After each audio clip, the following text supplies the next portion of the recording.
Assalamualaikum warahmatullahi wabarakatuh. Perkenalkan, nama saya Rini Anggraini dari Fakultas Tarbiyah. Baiklah, di sini saya akan menjelaskan mengenai sejarah pendidikan masa prasejarah di Indonesia. Berikut penjelasannya. Apa itu sejarah? Masa prasejarah atau yang biasa dikenal zaman praaksara ialah masa di mana manusia belum mengenal tulisan. Masa praaksara adalah zaman pertama kali manusia mencoba mengembangkan berbagai kemampuannya, baik di bidang ekonomi, religius, teknologi pembangunan, teknologi pertanian, pembuatan alat, dan pembagian sosial dalam keluarga. Semua itu berusaha dikembangkan dari titik nol. Pada zaman ini, belum ada lembaga pendidikan formal. Mereka hanya belajar dari lingkungan keluarga dan masyarakat. Selanjutnya, perkembangan pendidikan di Indonesia pertama dimulai pada pendidikan masyarakat prasejarah. Pendidikan berbasis agama yang ditandai dengan adanya kerajaan Hindu-Buddha dan masuknya Islam ke Nusantara. Pendidikan pada masa kolonial, pendidikan pada masa pergerakan nasional, pendidikan pada masa pendudukan Jepang, pendidikan pada masa kemerdekaan, sampai dengan sekarang.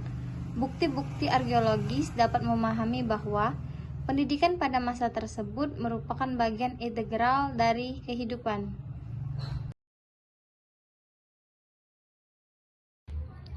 Seterusnya, pendidikan yang dilakukan pada masa prasejarah di Indonesia.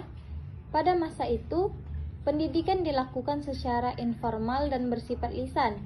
Berikut adalah beberapa cara pendidikan dilakukan pada masa prasejarah. Yang pertama, transmisi lisan pengetahuan. Kedua, pengalaman langsung. Ketiga, pengajaran dari anggota komunitas. Keempat, praktik keterampilan. Kelima, cerita rakyat dan mitologi. Dan yang terakhir, peran komunitas dalam pendidikan. Pada masa itu sangat bergantung pada pengalaman langsung, pengajaran lisan, dan interaksi sosial dalam komunitas. Ini memungkinkan masyarakat prasejarah untuk bertahan hidup dan berkembang dalam lingkungan yang beragam dan berubah-ubah. Jadi, struktur pendidikan masa prasejarah di Indonesia dapat dilihat sebagai berikut. Yang pertama, pendidikan prasejarah berorientasi pada alam melalui sistem religi, ekonomi, dan budaya. Kedua, tujuan pendidikan digunakan membentuk karakter sesuai dengan nilai-nilai yang berlaku. Ketiga, memiliki keterampilan seperti berburu, meramu, mengurus rumah tangga, serta memiliki sifat taat kepada adat dan sesepuh. Dan yang terakhir, bersifat individu dan bebas.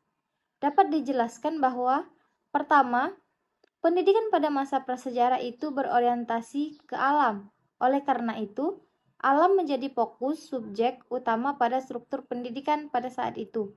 Kemudian, dari alam manusia diajarkan untuk berperilaku sesuai adat melalui sistem religi, ekonomi, dan budaya.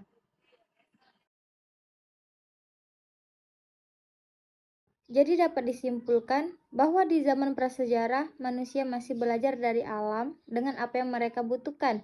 Struktur pendidikan Indonesia dari masing-masing periode dapat dilihat dari masa prasejarah hingga Jepang saling melengkapi dalam proses membentuk pendidikan Indonesia.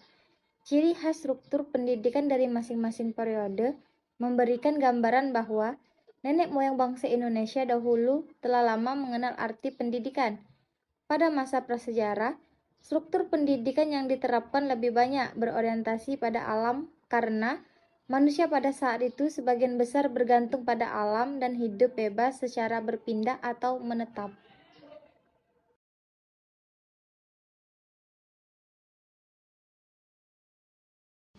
Itulah tadi penjelasan dari saya mengenai sejarah pendidikan masa prasejarah di Indonesia.